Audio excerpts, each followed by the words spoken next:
अति वात्सल्यमय होने के कारण, भयभीतों को अभय दान देने का स्वभाव होने के कारण, दुखी पुरुषों का दुख हरने के कारण, अति उदार और पापनाशक होने के कारण और अन्य अगणित कल्याणमय पदों की प्राप्ति करा देने के कारण सारे जगत के लिए भगवान लक्ष्मीपति ही सेवनीय है, क्योंकि प्रहलाद, विभीषण, गजराज, द्रौपदी, अहल्या और ध्रुव ये इन कार्यों में साक्षी हैं। अरे प्रहलाद, यदि तू कहता है कि ईश्वर सर्वत्र है तो मुझे खंबे में दिखा।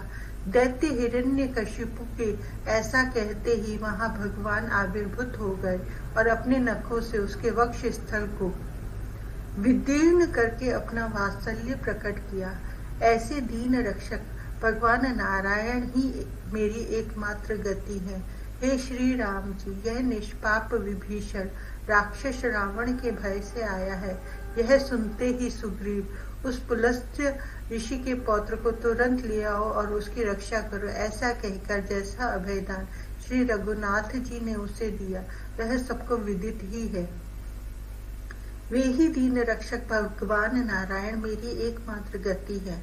ग्राह द्वारा पांव पकड़ लिए जाने पर सूंड उठाकर हे ब्रह्मा आदि देवगण मेरी रक्षा करो। इस प्रकार दीन वाणी से पुकारते हुए गजेंद्र की रक्षा में देवताओं को असमर्थ देखकर मत डर, ऐसा कहकर जिन श्रीधर ने ग्राह का वध करने के लिए सुदर्शन चक्र उठा लिया, वे ही दीन रक्षक भगवान नारायण मेरी एकमात्र गति है। हे कृष्ण, हे अच्युत, हे कृपालु, हे हरे, हे पांडव सखे, तुम कहाँ हो, कहाँ हो? दुर्योधन द्वारा लूटी गई मुझ आतुरी की रक्षा करो, रक्षा करो। इस प्रकार प्रार्थना करने पर जिसने अक्षय वस्त्र से द्रौपदी का शरीर ढककर उसकी रक्षा की, वह दुखियों का उद्धार करने में तत्पर भगवान नारायण मेरी गति है। जिनके चरण कमलों के नखों की धोवन श्री गंगा जी त्रिलोकी के पाप समूह को ध्वंस करने वाली है, जिनका नामामृत समूह पान करने वालों को संसार सागर से पार कराने वाला है, और जिनके पाद पद्मों की रज से पाषाण भी मुनि शाप से मुक्त हो गया, वे दीन रक्षक भगवान नारायण ही मेरी एकमात्र गति है। अपने भाई को पिता के साथ उत्तम राज सिंहासन पर बैठा देख उत्तानपाद के पुत्र ध्रुव ने जब स्वयं ही उस पर चढ़ना चाहा तो पिता ने उसे अंक में नहीं लिया और विमाता ने भी उसका अनादर किया। उस समय जिनकी शरण जाकर उसने तप के द्वारा सुमेरु गिरी के राज सिंहासन की प्राप्ति की, वे ही दीन रक्षक भगवान नारायण मेरी एकमात्र गति है। जो पीड़ित है, विषाद युक्त है, शिथिल है, भयभीत है अथवा किसी भी घोर आपत्ति में पड़े हुए हैं, वे नारायण शब्द के संकीर्तन मात्र से दुख से मुक्त होकर सुखी हो जाते हैं।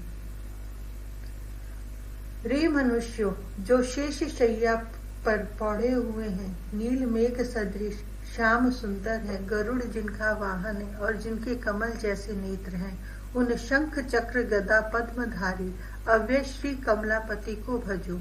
भौरों के समान जिनकी काली काली कोमल अलके हैं, अति निर्मल सुंदर पीतांबर है और जिनके वामांग में श्री लक्ष्मी जी सुशोभित है, रे मनुष्यों, उन श्री कमलापति को भजो।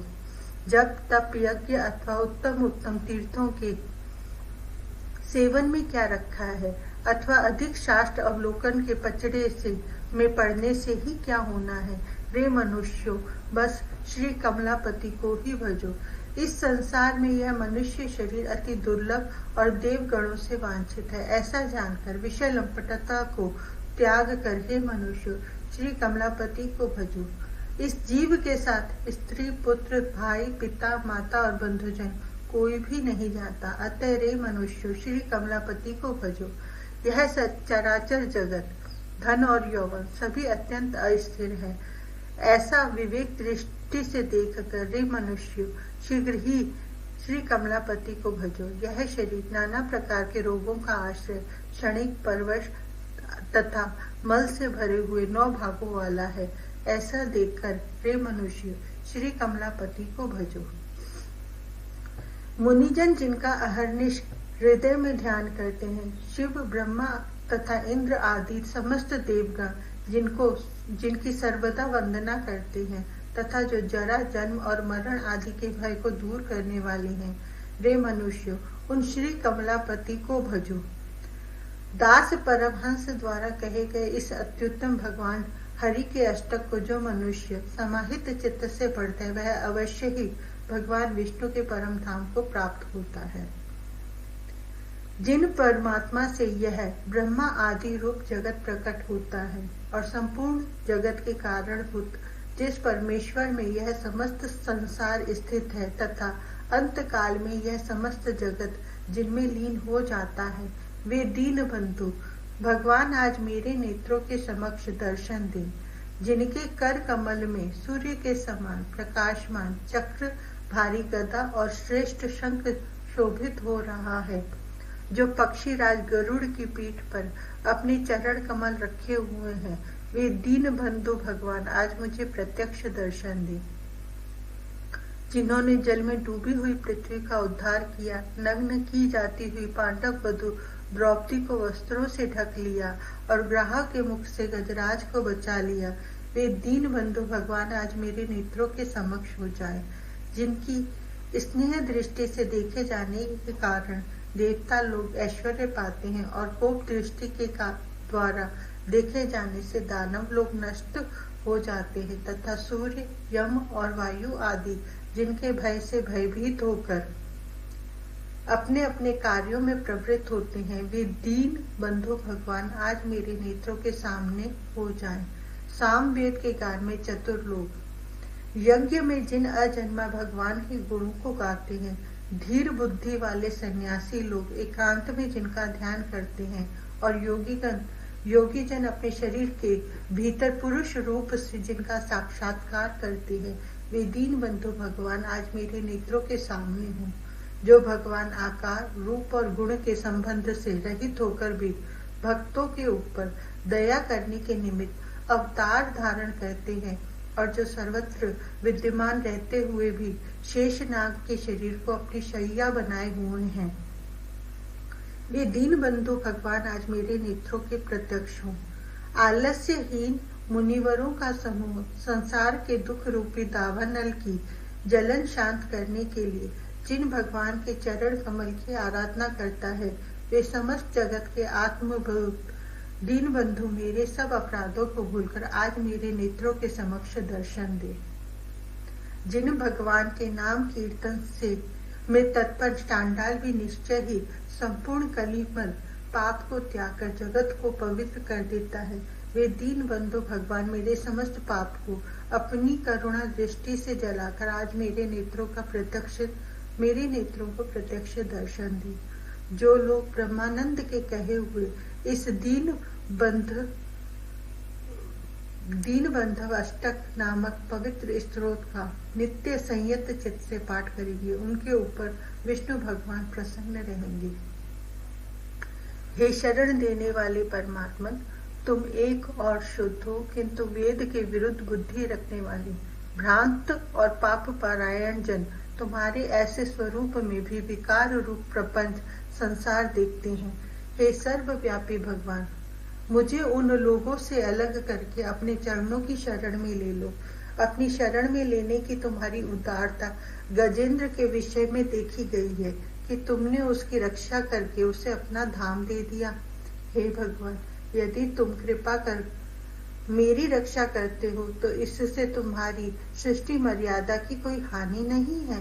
तुमने अनेकों की रक्षा की है। हमारे कानों में यह बात पड़ चुकी है कि तुम्हें शरणागतों की रक्षा करने का व्यसन है। अतः मेरा उद्धार करने के लिए तुम मुझ पर भी अपनी निर्मल दृष्टि डालो। अपने भक्त जनों की रक्षा में तत्पर रहने वाले हे भगवान, मेरी प्रार्थना को असफल ना करो। हे प्रभु, मैं कब तुमको अपने हृदय में संयत मन से भजता हुआ अमंगलमय इस एवं सर्वदा दुख युक्त इस संसार से विरक्त होकर उस शांति को प्राप्त करूंगा जिसको कि महामुनियों ने पाया है। हे भवबंधन से मुक्त कराने वाले भगवान, तुम दया करके मुझको वही परा शांति दो। हे भगवान, ब्रह्मा यदि संसार की सृष्टि करते हैं तो मेरे शुभ कर्मों की सृष्टि करे। विष्णु भगवान यदि संसार की रक्षा करते हैं तो जन्म मरण के दुख रूपी सागर से मेरी रक्षा करे। और शिव यदि संसार का संहार करते हैं तो मेरे शोकों को उनके कारणभूत अशुभ कर्मों सहित संहार करे। जिस प्रकार मेरी मुक्ति हो सकती वैसा कोई उपाय वे लोग करे। हे भगवान, मेरा नाम ब्रह्म आनंद है और तुम्हारा भी यही नाम प्रसिद्ध है, इसलिए श्रुति दृष्टिया सुनने में मैं तुमसे किसी प्रकार भिन्न नहीं हूँ। ऐसी स्थिति में तुम उस समय अपने और मेरे में भेद को प्रकट करने वाली अपनी माया दूर कर भिन्नता को निकाल दो।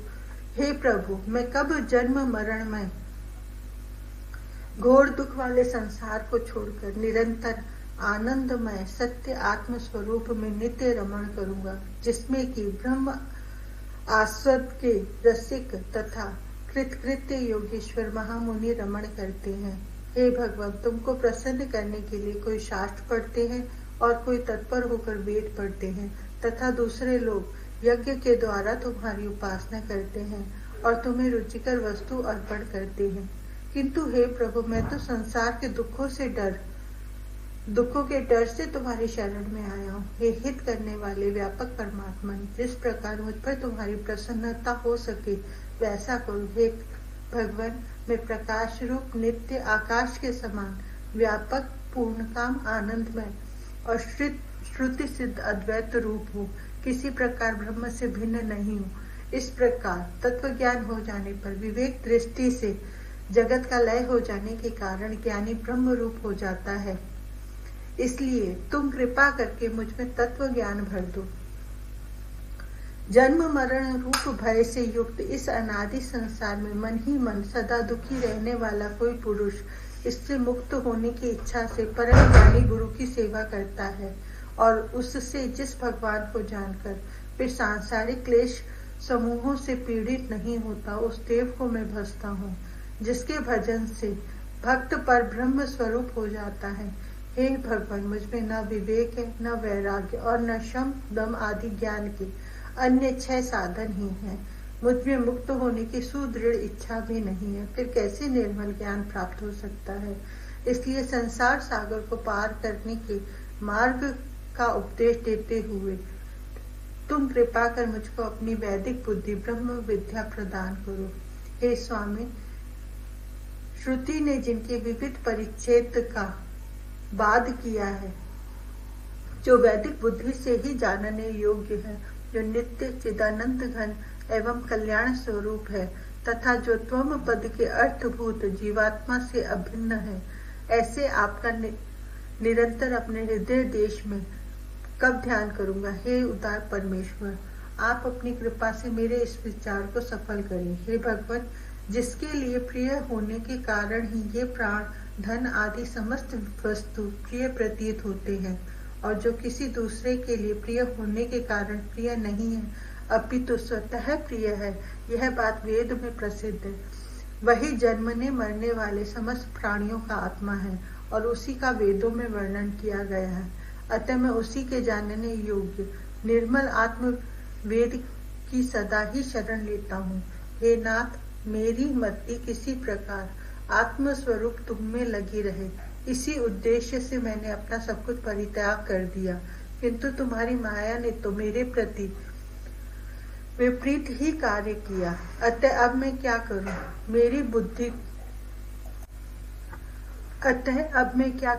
मेरी बुद्धि कुछ काम नहीं करती। अब तुम ही दया करके मुझे कल्याण देने वाले अपने चरणों की शरण दो। हे प्रभु, तुमने पर्वत वृक्ष आदि स्थावरों, दैत्यों, वानरों और दूसरों को भी संसार सागर से पार कर दिया। इस समय क्यों सो गए? हे अंतर्यामी, तुम्हारे विराट स्वरूप में समस्त संसार है, इसलिए तुम मेरा अनादर न करो। तुमको छोड़कर मैंने दूसरे की शरण नहीं ली। हे भगवान, विशेष ज्ञान रखने वाले शेष, शारदा आदि भी यदि तुम्हारे गुण रूपी सागर के पार न जा सके तो मुझ जैसा असाधारण जन तुम्हारे गुण समूह का पार कैसे पा सकता है। परंतु जन्म मरण रूप कष्ट को हरने वाले तुम परमेश्वर का जितना ही हो सके उतना ही गुणगान करके मनुष्य योगी जनों के प्राप्त होने योग्य परम गति को प्राप्त कर लेता है। ऐसा मन में जानकर मैंने आपकी स्तुति की है।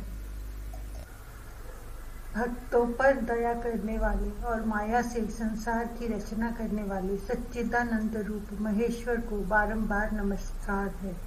हे भगवान, इस संसार में प्रबल रोग सर्वदा शरीर को क्षीण करते रहते हैं।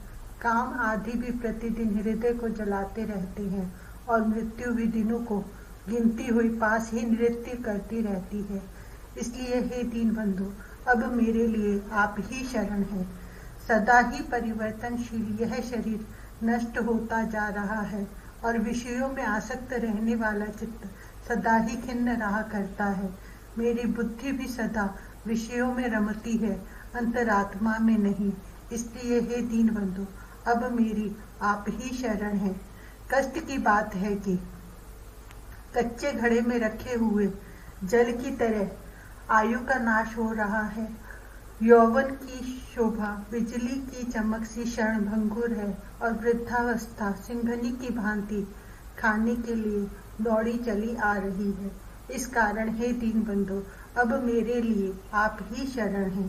हे भगवान, मेरे पास आय से व्यय ही अधिक है, क्योंकि मुझ अविनीत पर काम आदि ही बली होते हैं। उन्हीं का मुझ पर प्रभाव है और श्रम आदि निर्बल रहते हैं, इनका मुझ पर वश नहीं चलता। खेद है कि जब मुझे मृत्यु पीड़ित करेगी उस समय मैं क्या कह सकूंगा। इसलिए हे दीन बंधु, अब मेरे लिए आप ही शरण हैं। हे भगवान, मैंने इस जीवन में कभी शरीर से तप नहीं किया, सदा असत्य भाषण में लगे रहकर कभी वाणी से भी तप नहीं किया और मानस तप तो कभी किया ही नहीं। अतः हे दीन बंधु, अब मेरे लिए आप ही शरण हैं। हे भगवान, मेरा मन सदा ही स्तब्ध जड़वत ज्ञान शून्य रहा है। इस कारण सौम्य विशुद्ध एवं विनम्र नहीं हो रहा है और मेरी आंखें आप के विश्व रूप का दर्शन नहीं कर पाती। इस प्रकार मेरी जीवा भी मीठी वाणी नहीं बोलती। अतः हे दीन बंधु, अब मेरे लिए आप ही शरण हैं। रजोगुण और तमोगुण से वित्त हुए मेरे हृदय में सत्व गुण नहीं आने पाता। अहो, ऐसी स्थिति में शुभ कर्मों का करना तो दूर रहा, उनकी बात भी कैसे की जा सकती है। और साक्षात अथवा परंपरा से वह शुभ कर्म ही सुख का साधन है, सो मुझ में नहीं है। इसलिए हे दीन बंधु, अब मेरे लिए आप ही शरण हैं। हे भगवान, मैंने कभी भी आपकी पूजा नहीं की, मेरी जीवा आपके मंत्र को भी नहीं जपती और न मेरा चित्त आपके चरणों को पाकर उनका चिंतन ही करता है। इसलिए हे दीन बंधु, अब मेरे लिए आप ही शरण हैं। हे भगवान, मैंने हवन, दान, दया आदि से युक्त यज्ञ नहीं किया और न ज्ञान के साधन समूह विवेक आदि को ही प्राप्त किया। साधन समूह के बिना ज्ञान कैसे हो सकता है और बिना ज्ञान के मोक्ष कैसे हो सकता है। इसलिए हे दीन बंधु, अब मेरे लिए आप ही शरण हैं। हे भगवान, यह प्रसिद्ध है कि आपकी भक्ति का कारण सत्संग है, पर खेद है कि अपने को पंडित मानने वाले मुझ में वह सत्संग भी नहीं है। सत्संग के बिना भगवत भक्ति नहीं होती, फिर ज्ञान की तो बात ही कहाँ हो सकती है। इसलिए हे दीन बंधु, अब मेरे लिए आप ही शरण हैं। हे भगवान, मेरी दृष्टि प्राणियों में समान नहीं रहती है, अपितु यह प्राणियों के विषम भावना को ही अपनाती है। यदि मेरी दृष्टि में समता नहीं हुई तो मुझ में शांति कैसे प्राप्त हो सकती है। इसलिए हे दीन बंधु, अब मेरे लिए आप ही शरण हैं। हे नाथ, अपने बराबर वालों में मेरी मित्रता नहीं है और मैंने न तो कभी दीनों पर दया दिखाई और न कभी पुण्य के विषय में प्रसन्नता ही प्रकट की। जब मैंने पाप में उपेक्षा नहीं दिखाई तो मुझे प्रसन्नता कैसे मिली। इसलिए हे दीन बंधु, अब मेरे लिए आप ही शरण हैं। हे भगवान, मेरी नेत्र आदि इंद्रियां बाह्य विषयों में ही आसक्त हैं। इनकी वृत्ति अंतर्मुख नहीं होती। भला विषयों को त्यागे बिना ही इंद्रियों में अंतर्मुखता कहाँ से होगी, और इंद्रियों के अंतर्मुख हुए बिना सुख की वार्ता कहाँ। इसलिए हे दीनबंधु, अब मेरे लिए आप ही शरण हैं। हे भगवान, मैंने सांसारिक दुखों की शांति के लिए स्त्री गृह आदि सबका परित्याग कर दिया, किंतु आपकी माया ने मेरे मन को हर लिया। इससे दुखों की शांति नहीं हुई। अब समझ में नहीं आता इस समय आपकी माया और क्या क्या करेगी। इसलिए हे दीनबंधु, अब मेरे लिए आप ही शरण हैं।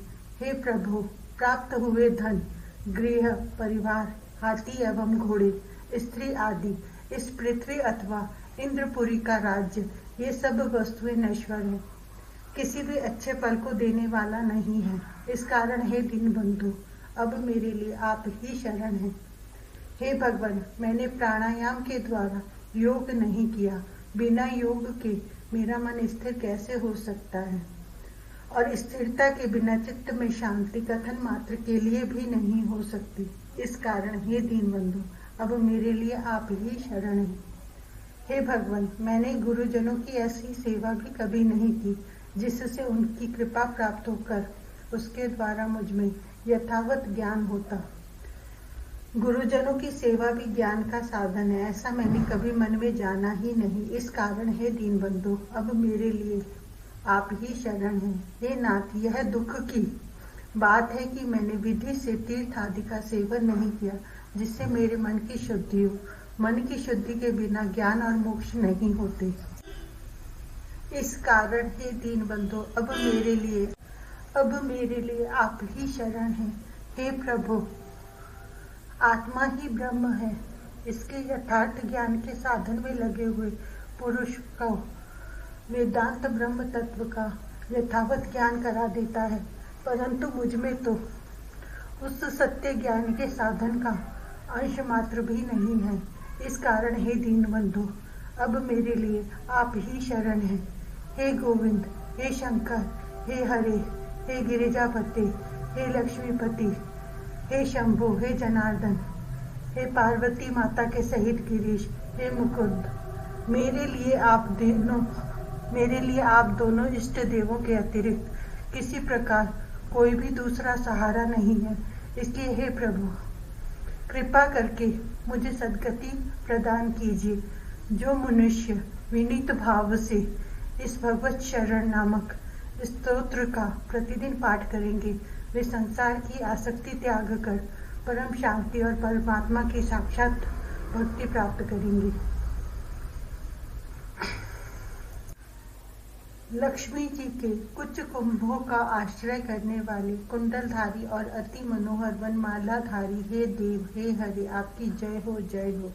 सूर्यमंडल को सुशोभित करने वाले भव भय के नाशक और मुनियों के मन रूप सरोवर के हंस, हे देव, हे हरे, आपकी जय हो, जय हो। कालिया नाग का दमन करने वाले, भक्तों को आनंदित करने वाले एवं यदुकुल कमल दिवाकर, हे देव, हे हरे, आपकी जय हो, जय हो। मधु, मुर और नरकासुर के संहार करता गरुड़ वाहन, देवताओं की क्रीड़ा के आश्रय, हे देव, हे हरे, आपकी जय हो, जय हो। निर्मल कमल दल के समान नेत्रों वाले, भव बंधन को काटने वाले एवं त्रिभुवन के आश्रयभूत, हे देव, हे हरे, आपकी जय हो, जय हो। सीता के साथ शोभा पाने वाले, दूषण दैत्य को जीतने वाले और युद्ध में रावण को मारने वाले, हे देव, हे हरे, आपकी जय हो, जय हो। नवीन मेघ के समान श्याम सुंदर मंदराचल को धारण करने वाले और लक्ष्मी जी के मुख चंद्र के लिए चकोर रूप, हे देव, हे हरे, आपकी जय हो, जय हो। आपके चरणों की हम शरण लेते हैं। आप ही इधर दया दृष्टि कीजिए और हम शरणागतों का कल्याण कीजिए। हे देव, हे हरे, आपकी जय हो, जय हो। इस प्रकार श्री जयदेव कवि का बनाया हुआ यह मंगलमय मधुर गीत भक्तों को आनंद देने वाला है। हे देव, हे हरे, आपकी जय हो, जय हो। हे मीनावतारधारी केशव, हे जगदीश्वर, हे हरे। प्रलय काल में बड़े हुए समुद्र जल में बिना क्लेश नौका चलाने की लीला करते हुए आपने वेदों की रक्षा की थी, आपकी जय हो। हे केशव, पृथ्वी के धारण करने के चिन्ह से कठोर और अत्यंत विशाल तुम्हारी पीठ पर पृथ्वी स्थित है, ऐसे कच्छप रूपधारी जगतपति आप हरि की जय हो।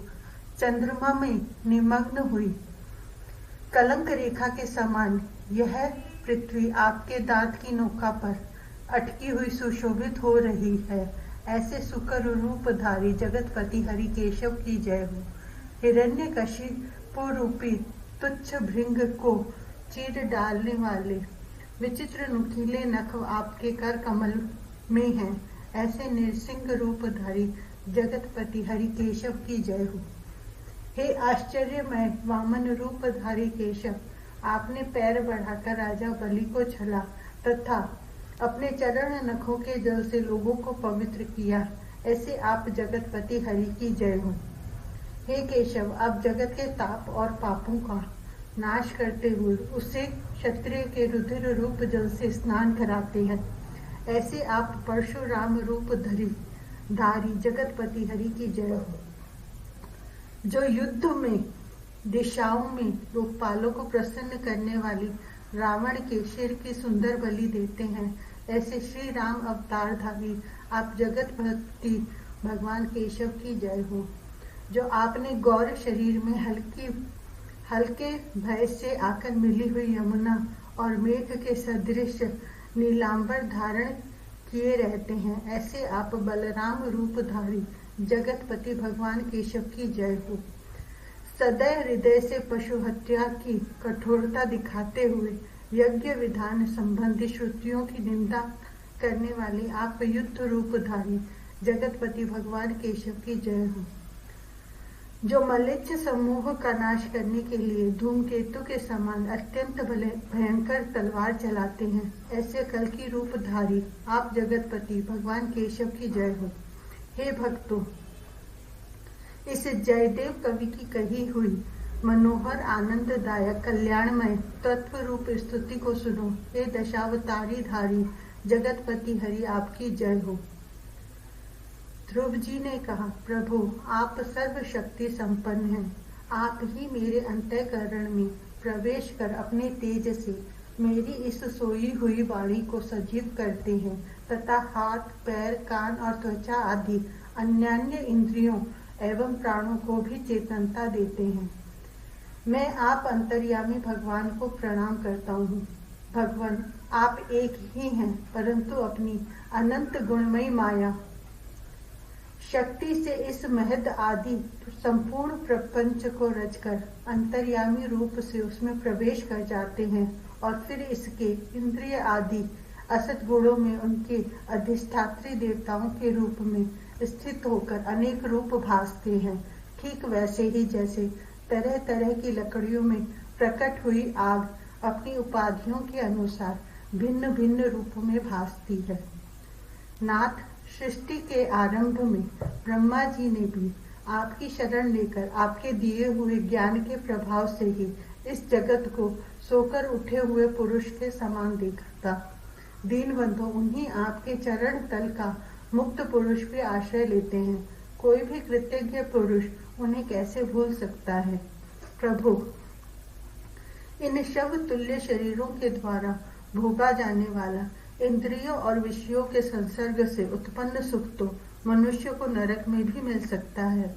जो लोग इस विषय सुख के लिए लालायित रहते हैं और जो जन्म मरण के बंधन से छुड़ा देने वाले कल्पतरु स्वरूप आपकी उपासना भगवत प्राप्ति के सिवा किसी अन्य उद्देश्य से करते हैं, उनकी बुद्धि अवश्य ही आपकी माया के द्वारा ठगी गई है।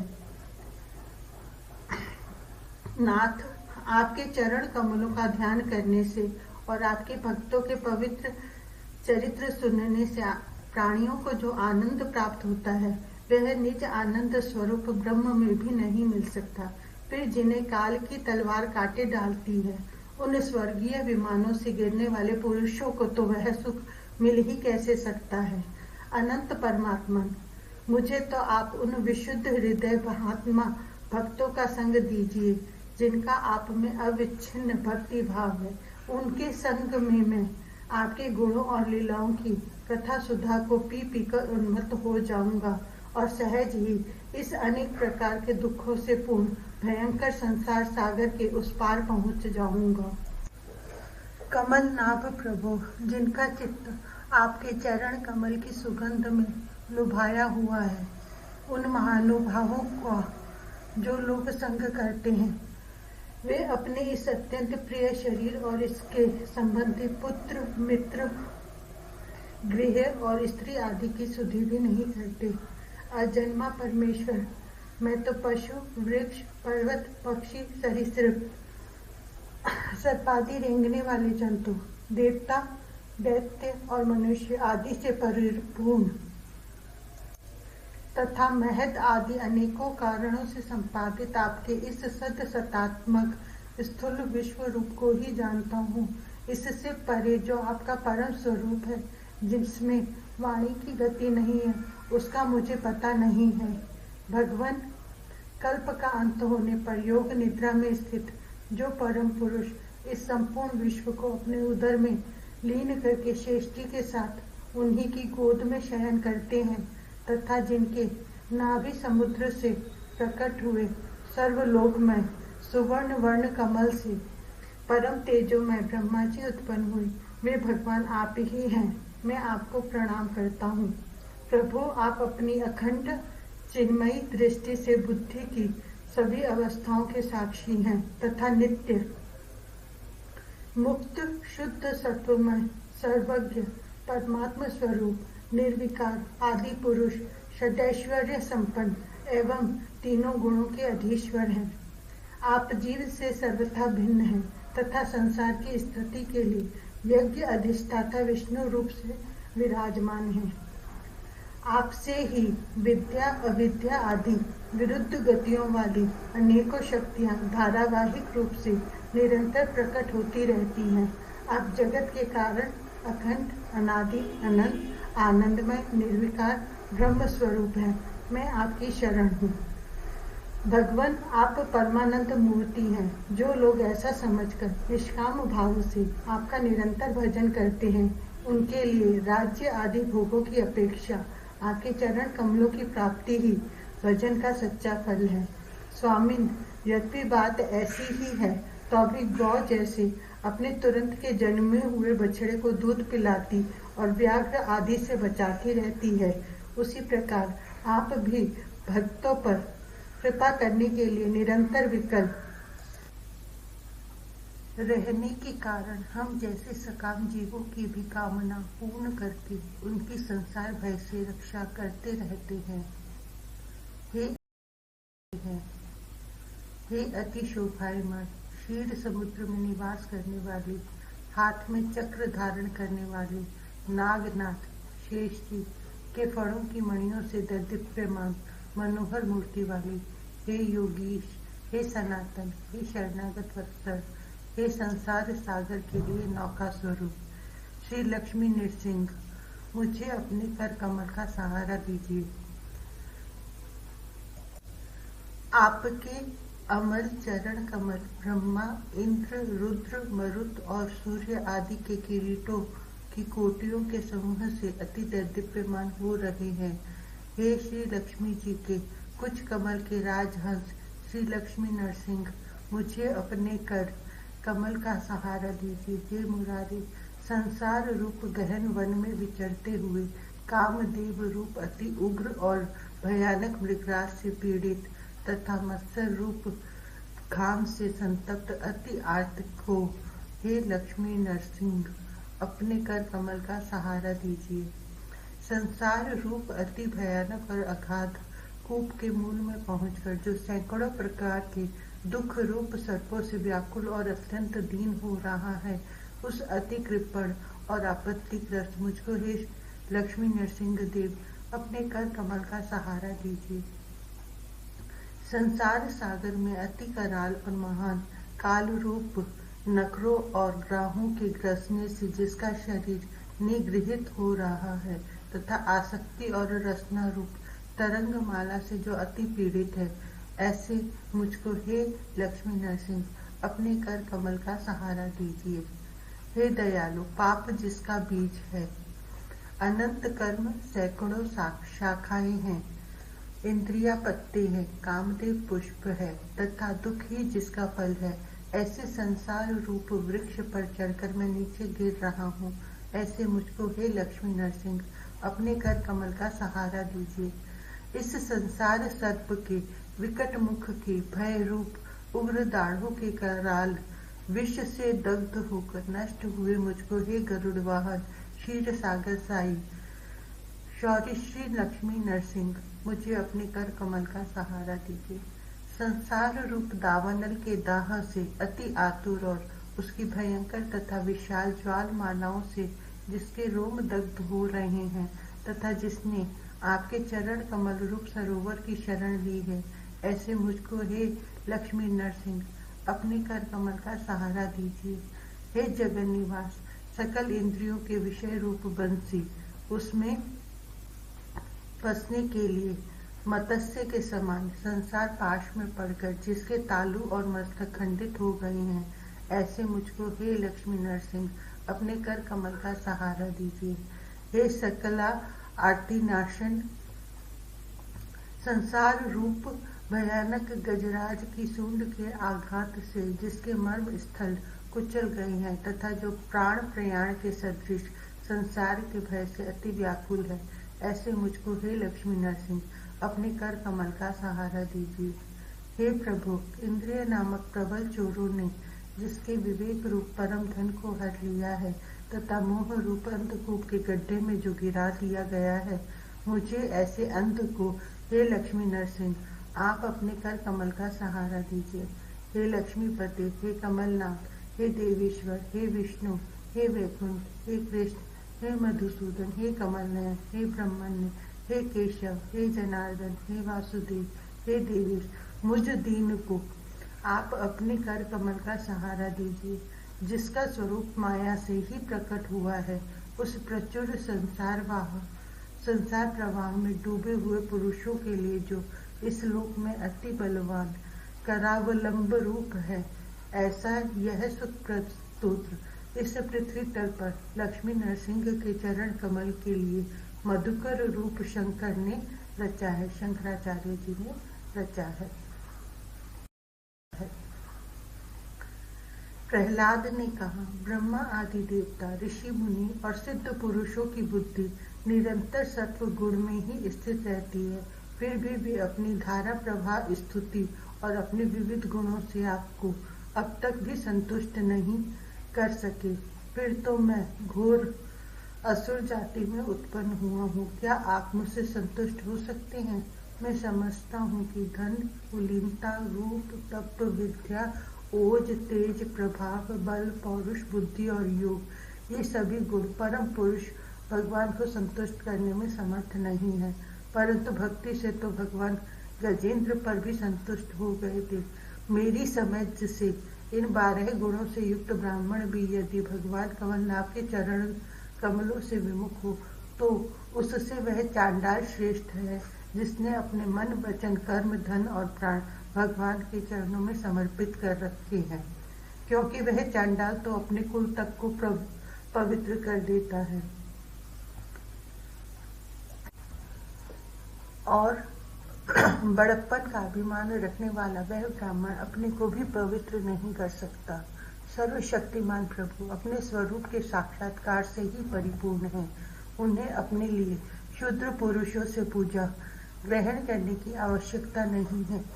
वे करुणावश ही भोले भक्तों के हित के लिए उनके द्वारा की हुई पूजा स्वीकार कर लेते हैं। जैसे अपने मुख का सौंदर्य दर्पण में दिखने वाले प्रतिबिंब को भी सुंदर बना देता है, वैसे ही भक्त भगवान के प्रति जो जो सम्मान प्रकट करता है वह उसे ही प्राप्त होता है।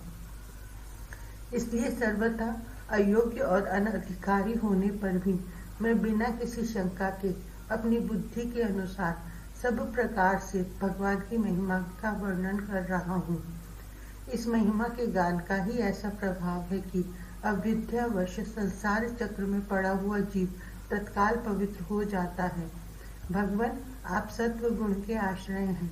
ये ब्रह्मा आदि सभी देवता आपके आज्ञाकारी भक्त हैं। ये हम दैत्यों की तरह आपसे द्वेष नहीं करते। प्रभु, आप बड़े बड़े सुंदर सुंदर अवतार ग्रहण करके इस जगत के कल्याण एवं अभ्युदय के लिए तथा उसे आत्मा आनंद की प्राप्ति कराने के लिए अनेक प्रकार की लीलाएं करते हैं। जिस असुर को मारने के लिए आपने क्रोध किया था वह मारा जा चुका।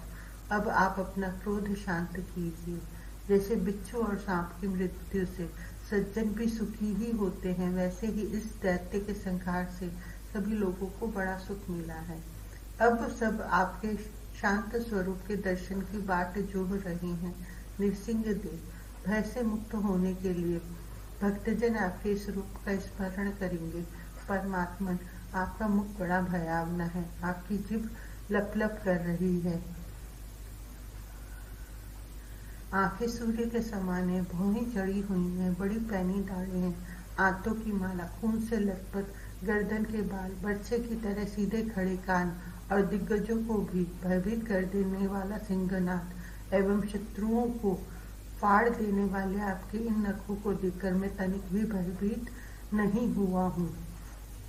दीन बंधु, मैं भयभीत हूँ तो केवल इस असह्य और उग्र संसार चक्र में पिसने से। मैं अपने कर्म पाशों से बंधकर इन भयंकर जंतुओं के बीच में डाल दिया गया हूँ। मेरे स्वामी, आप प्रसन्न होकर मुझे कब अपने उन चरण कमलों में बुलाएंगे जो समस्त जीवों की एकमात्र शरण और मोक्ष स्वरूप है।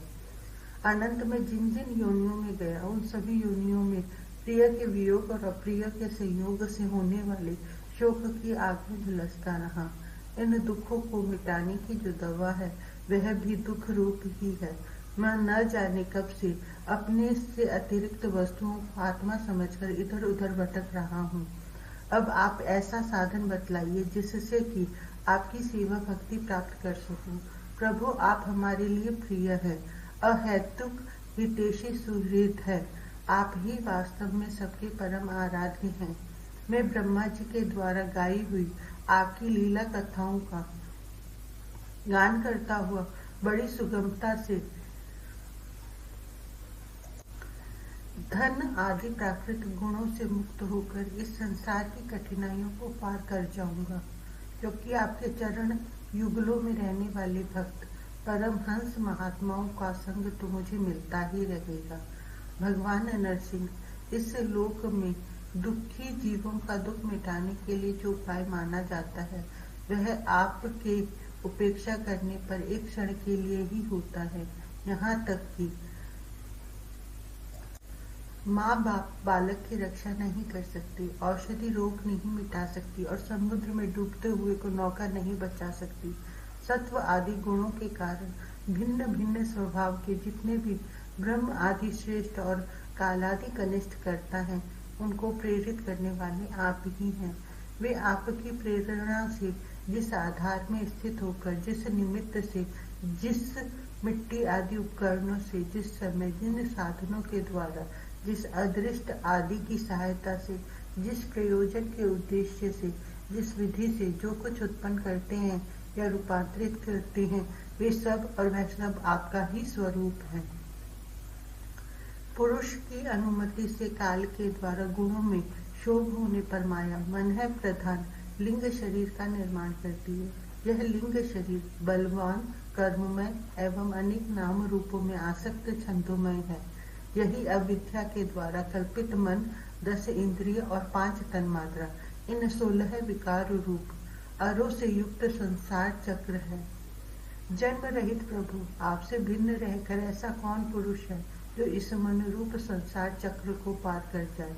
सर्वशक्तिमान प्रभु, माया इस 16 अरों वाले संसार चक्र में डालकर ईख के समान मुझे पेर रही है। आप अपनी चैतन्य शक्ति से बुद्धि के समस्त गुणों को सर्वदा पराजित रखते हैं और काल रूप से संपूर्ण साक्ष्य और साधनों को अपने अधीन रखते हैं। मैं आपकी शरण में आया हूँ। आप मुझे इसमें बचाकर अपनी सन्निधि में खींच लीजिए।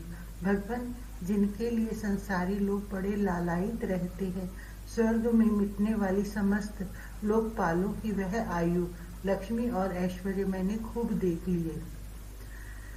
जिस समय मेरे पिता तनिक क्रोध करके हंसते थे और उससे उनकी भौहें थोड़ी टेढ़ी हो जाती थी, तब उन स्वर्ग की संपत्तियों के लिए कहीं ठिकाना नहीं रह जाता था, वे लुटती फिरती थी। किंतु आपने मेरे उन पिता को भी मार डाला, इसलिए मैं ब्रह्मलोक तक की आयु, लक्ष्मी, ऐश्वर्य और वे इंद्रिय भोग, जिन्हें संसार के प्राणी चाहा करता है, नहीं चाहता, क्योंकि मैं जानता हूँ कि अत्यंत शक्तिशाली काल का रूप धारण करके आपने उन्हें ग्रस रखा है। इसलिए मुझे आप अपने दासों की सन्निधि में ले चलिए। विषय भोग की बातें सुनने में ही अच्छी लगती हैं, वास्तव में वे मृग तृष्णा के जल के समान नितांत असत्य है। और यह शरीर भी, जिससे वे भोग भोगे जाते हैं, अगणित रोगों का उद्गम स्थान है। कहाँ वे मिथ्या विषय भोग और कहाँ यह रोग युक्त शरीर। इन दोनों की क्षण भंगुरता और असारता जानकर भी मनुष्य इनसे विरक्त नहीं होता। वह कठिनाई से प्राप्त होने वाले भोग के नन्हे नन्हे मधु बिंदुओं से अपनी कामना की आग बुझाने की चेष्टा करता है। प्रभु, कहाँ तो इस तमोगुणी असुर वंश में रजगुण से उत्पन्न हुआ मैं, और कहाँ आपकी अनंत कृपा। धन्य है आपने अपना परम प्रसाद स्वरूप और सकल संताप हारी वह कर कमल मेरे सिर पर रखा है, जिसे आपने ब्रह्मा, शंकर और लक्ष्मी जी के सिर पर भी कभी नहीं रखा। दूसरे संसारी जीवों के समान आप में छोटे बड़े का भेदभाव नहीं है, क्योंकि आप सबकी आत्मा और अकारण प्रेमी है। फिर भी कल्प वृक्ष के समान आपका कृपा प्रसाद भी सेवन भजन से ही प्राप्त होता है। सेवा के अनुसार ही जीवों पर आपकी कृपा का उदय होता है। उसमें जातिगत उच्चता या नीचता कारण नहीं है। भगवान, यह संसार एक ऐसा अंधेरा कुआं है जिसमें काल रूप सर्प डसने के लिए सदा तैयार रहता है। विषय भोगों की इच्छा वाले पुरुष उसी में गिरे हुए हैं। मैं भी संगवश उसके पीछे उसी में गिरने जा रहा था, परंतु भगवान, देवऋषि नारद ने मुझे अपनाकर बचा लिया। तब भला मैं आपके भक्तजनों की सेवा कैसे छोड़ सकता हूँ। अनंत, जिस समय मेरे पिता ने अन्याय करने के लिए कमर कसकर हाथ में खड्ग ले लिया और वह कहने लगा कि यदि मेरे सिवा कोई और ईश्वर है तो तुझे बचा ले, मैं तेरा सिर काटता हूँ, उस समय आपने मेरे प्राणों की रक्षा की और मेरे पिता का वध किया।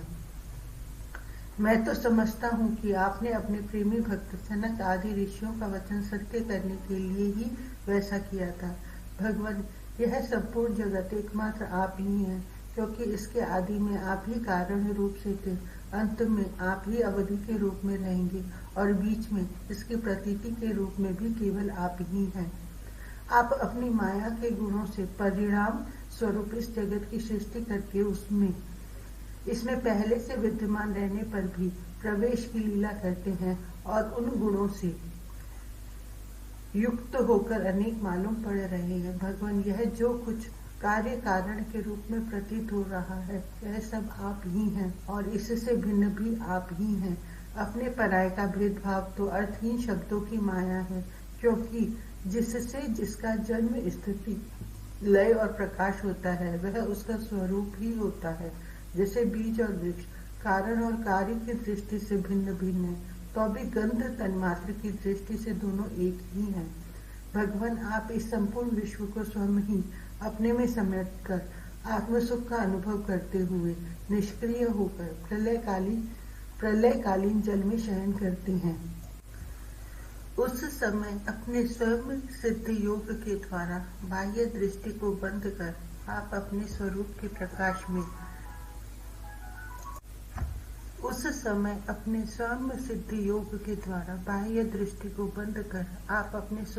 प्रकाश में निद्रा को विलीन कर लेते हैं और तुरीय ब्रह्म पद में स्थित रहते हैं। उस समय आप न तो तमोगुण से ही युक्त होते हैं और न तो विषयों को ही स्वीकार करते हैं। आप अपनी काल शक्ति से प्रकृति के गुणों को प्रेरित करते हैं, इसलिए यह ब्रह्मांड आपका ही शरीर है। पहले यह आप में ही लीन था। जब प्रलयकालीन जल के भीतर शेष शैया पर शयन करने वाले, आपने योग्य निद्रा की समाधि त्याग दी। तब वट के बीज से विशाल वृक्ष के समान आपकी नाभि से ब्रह्मांड कमल उत्पन्न हुआ था। उस पर सूक्ष्मदर्शी ब्रह्मा जी प्रकट हुए। जब उन्हें कमल के सिवा और कुछ भी दिखाई न पड़ा, तब अपने में बीज रूप से व्याप्त आपको वे न जान सके और आपको अपने से बाहर समझकर जल के भीतर घुसकर 100 वर्ष तक ढूंढते रहे, परंतु वहां उन्हें कुछ नहीं मिला। यह ठीक ही है, क्योंकि अंकुर उग आने पर उसमें व्याप्त बीज को कोई अलग कैसे देख सकता है। ब्रह्मा को बड़ा आश्चर्य हुआ। वे हार कर कमल पर बैठ गए। बहुत समय बीतने पर तीव्र तपस्या करने से जब उनका हृदय शुद्ध हो गया, तब उन्हें भूत, इंद्रिय और अंतःकरण रूप अपने शरीर में ही ओतप्रोत रूप से स्थित आपके सूक्ष्म रूप का साक्षात्कार हो। ठीक वैसे ही जैसे पृथ्वी में व्याप्त आपकी अति सूक्ष्म तन्मात्रा गंध का होता है।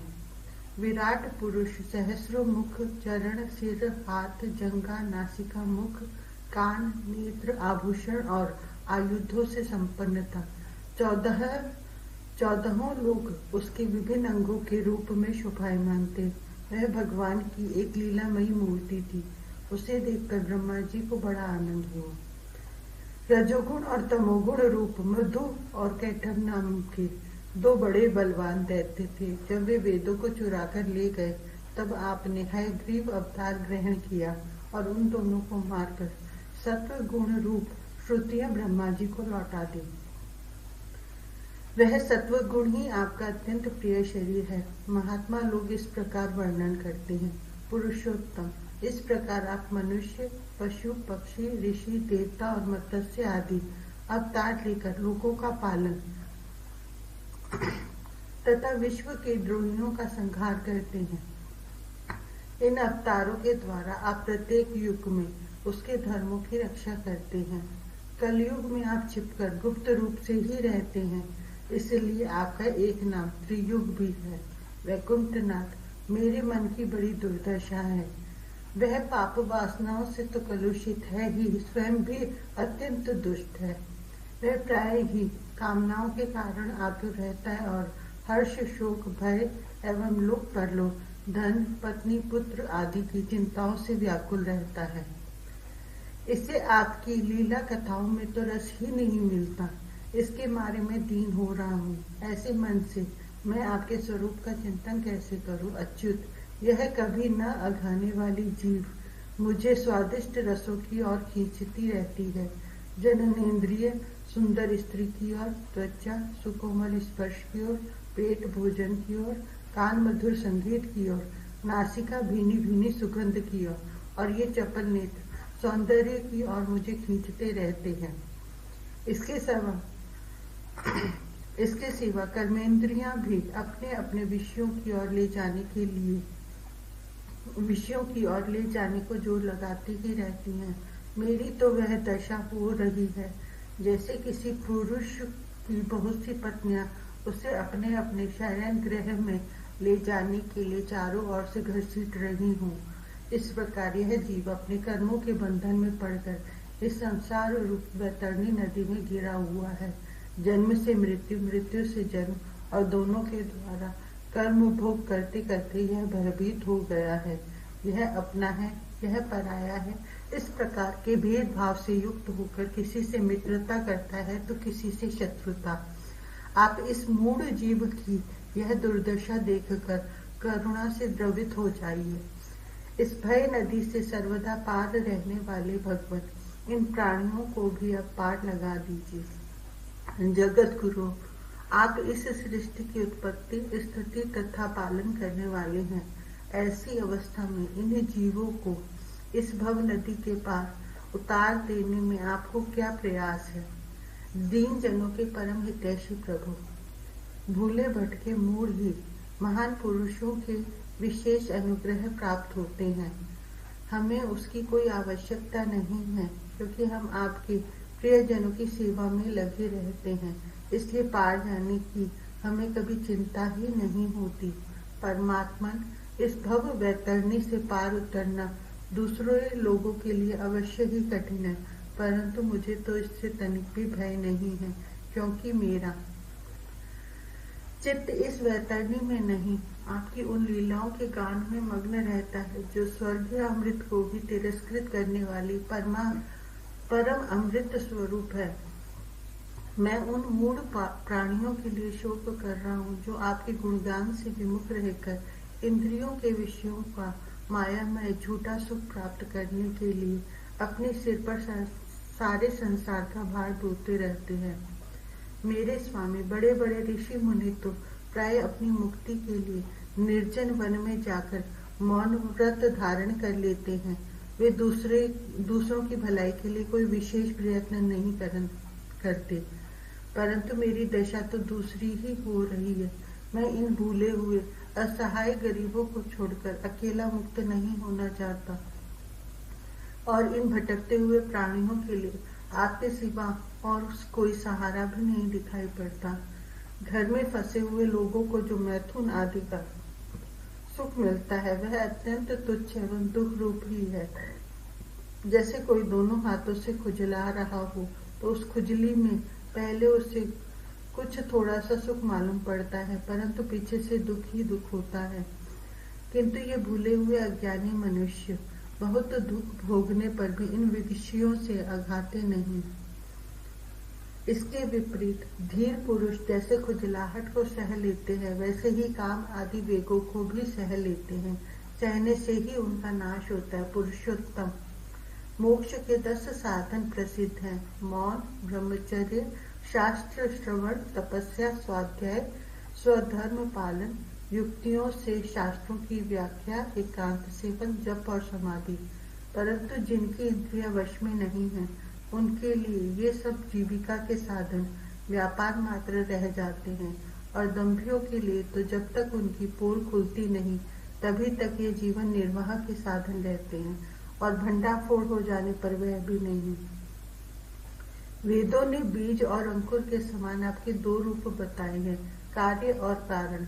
वास्तव में आप प्राकृत रूप से रहित हैं, परंतु इन कार्य और कारण रूपों को छोड़कर आपके ज्ञान का कोई और साधन भी नहीं है। काष्ठ मंथन के द्वारा जिस प्रकार अग्नि प्रकट की जाती है, उसी प्रकार योगी जन भक्ति योग की साधना से आपको कार्य और कारण दोनों में ही ढूंढ निकालते हैं, क्योंकि वास्तव में ये दोनों आपसे पृथक नहीं है, आपके स्वरूप ही हैं। अनंत प्रभु, वायु, अग्नि, पृथ्वी, आकाश, जल, पंच तन्मात्राएं, प्राण, इंद्रिय, मन, चित्त, अहंकार, संपूर्ण जगत एवं सगुण और निर्गुण, सब कुछ केवल आप ही हैं। और तो क्या, मन और वाणी के द्वारा जो कुछ निरूपण किया गया है, वह सब आपसे पृथक नहीं है। समग्र कीर्ति के आश्रय भगवान, ये सत्व आदि गुण और इन गुणों के परिणाम महत्व आदि देवता, मनुष्य एवं मन आदि कोई भी आपका स्वरूप जानने में समर्थ नहीं है, क्योंकि ये सब आदि अंत वाले हैं और आप अनादि एवं अनंत हैं। ऐसा विचार करके ज्ञानी जन शब्दों की माया से उपरक्त हो जाते हैं। परम पूज्य, आपकी सेवा के 6 अंग हैं: नमस्कार, स्तुति, समस्त कर्मों का समर्पण, सेवा पूजा, चरण कमलों का चिंतन और लीला कथा का श्रवण। इस षड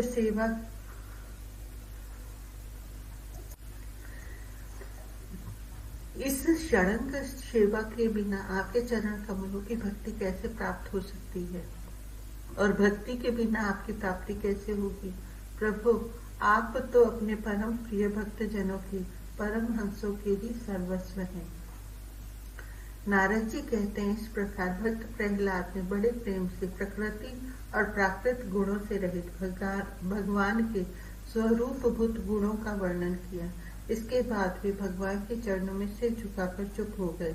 नृसिंह भगवान का क्रोध शांत हो गया और वे बड़े प्रेम और तथा प्रसन्नता से बोले। श्री नरसिंह भगवान ने कहा, परम कल्याण रूप प्रहलाद, तुम्हारा कल्याण हो। दैत्य श्रेष्ठ, मैं तुम पर अत्यंत प्रसन्न हूँ। तुम्हारी जो अभिलाषा हो मुझसे मांग लो, मैं जीवों की इच्छाओं को पूर्ण करने वाला हूँ। आयुष्मान, जो मुझे प्रसन्न नहीं कर लेता उसे मेरा दर्शन मिलना बहुत ही कठिन है, परंतु जब मेरे दर्शन हो जाते हैं तब फिर प्राणी के हृदय में किसी प्रकार की जलन नहीं रह जाती। मैं समस्त मनोरथों को पूर्ण करने वाला हूँ, इसलिए सभी कल्याण का परम भाग्यवान परम भाग्यवान साधु जन जितेंद्रिय होकर अपनी समस्त वृत्तियों से मुझे प्रसन्न करने का ही प्रयत्न करते हैं, प्रसन्न करने का ही यत्न करते हैं। असुर कुलभूषण प्रहलाद जी भगवान के अनन्य प्रेमी थे, इसलिए बड़े बड़े लोगों को प्रलोभन में डालने वाली वरों के द्वारा प्रलोभित किए जाने पर भी उन्होंने उनकी इच्छा नहीं की।